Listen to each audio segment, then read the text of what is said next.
Today, we're finishing the Bronco off. We're just pulling it out of the booth because we painted all the inners, all the inside door jambs, all the inside is raptor lined, and the canopy.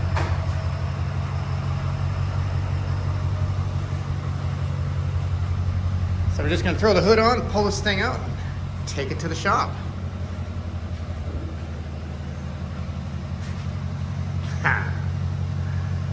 Now it's gonna be fun. You get to bolt all the stuff on. Okay, where are we at on this thing? We're in paint. We have all the inners done, tailgate done, we have the canopy done, we have the frame all raptor lined.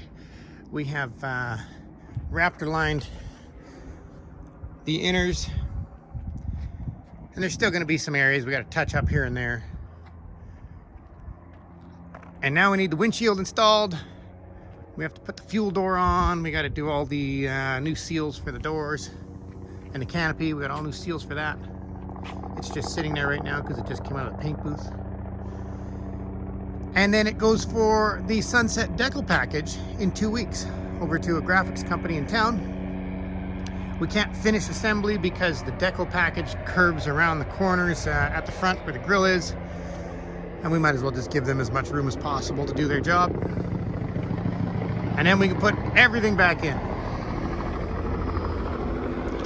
Mirrors, door handles. We have not decided on what's going on with the bumpers. He wants black, but he bought new chrome ones and he doesn't want to use them now. But it's looking good. It's looking really good. And this was just going to be just a driver, but you know, I like black SUVs, so there'll be a little polishing, always little nicks and stuff when you're doing assembly. So we still have a few weeks to go on it. What's going on, Lenny? I think it's Lenny approved. But that's your update on the Bronco. We're getting close.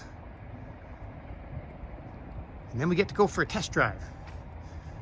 We have a few mechanical things we got to go over on it too, so that's where the test drive comes in. But that's it for the Bronco today.